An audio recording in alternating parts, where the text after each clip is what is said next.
Հրապարակ թերթը գրում է. Անցած ամռանը Մայր Հայաստան խմբակցության անդամ Գրիգորի Սկանդարյանը դատարան էր դիմել եւ հաղթել քաղաքապետ Տիգրան Ավինյանի հորը Արմեն Ավինյանին։ Հիշեցնենք, որ Ավինյանի հայրը համբալ էր անվանել օպել վարողներին եւ ավականու անդամի Սկանդարյանը դիմել էր դատարան։ Նրա հայցը դատարանը բավարարել էր մասնակիորեն 500,000 դրամի փոխհատուցման պահանջից 250,000 ներբավարարել, ապա Ավինյանի հայրն առաջին ատյանի որոշումը բողոքարկել էր վերաքննիչ քաղաքացիական դատարան։ Հրապարակի տեղեկություններով ամիսներ տևած դատաքննությունից հետո օրեր առաջ վերաքննիչը դատավոր Նարեկ Գաբրիելյանի նախագահությամբ ամբողջությամբ բավարարել է քաղաքապետի հոր բողոքը։ Վճիռն ամբողջությամբ բեկանել է եւ ամբողջությամբ մերժել Գրիգորի Սկանդարյանի հայցն ընդդեմ Արմեն Ավինյանի։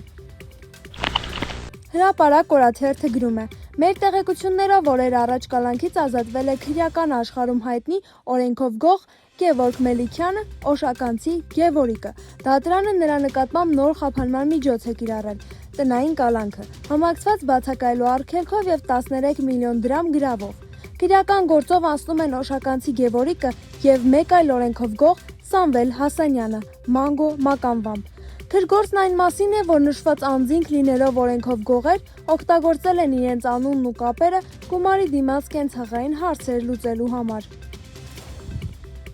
Հրապարակ թերթը գրում է. Վլադիմիր Պուտին Նիկոլ Փաշինյան ապրիլ 1-յան հանդիպումից եւ կոշտ զրույցից հետո մեր տեղեկություններով էլ ավելի կոշտ զրույց է ընթացել փակ դռների հետևում։ Պաշտոնական Մոսկվան ըստ մեզ հասած լուրերի հասկացել է, որ Նիկոլ Փաշինյանի հետ որևէ պայմանավորվածության հանգել հնարավոր չէ եւ անցել է գործնական քայլերի։ Մասնավորապես Կրեմլում որոշում են կայացրել արգելել Փաշինյանական իշխանության հետ փոխկապակցված բոլոր բիզնեսների, ընկերությունների, անգամ մշակութային կազմակերպությունների մուտքը Ռուսաստան։ Երեկ խոսում էին, որ դադարեցրել է Պրոշյանի կոնյակի գործարանի լիցենզիան, որով Ռուսաստան ալկոհոլային խմիչքներ էին արտահանում։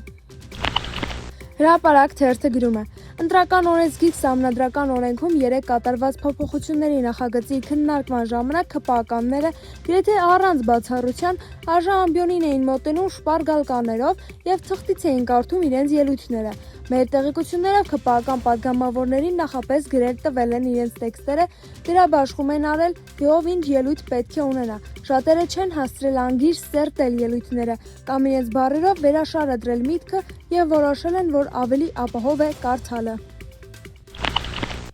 Հրապարակ թերթը գրում է. Ինչու Նիկոլ Փաշինյանն Արմավիրի մարզ կատարած այցի ընթացքում չանցավ Զարթոնքի կամրջի վրայով, որը գյուղ տանող ճանապարհի հետ ասֆալտապատվել էր 1 տարի առաջ, որովհետև մեկ ձմեռն էլ բավական էր ի ցույց դնելու այս կառավարության դելետանտությունը, որը նույնիսկ որակյալ ասֆալտ փռելու գործում է Թերանում։ Կամուրջն ընդամենը 1 տարի առաջ է նորակվել ու ասֆալտապատվել, բայց նորից այն տեսքն է ստացել, ինչ ուներ նախկինում։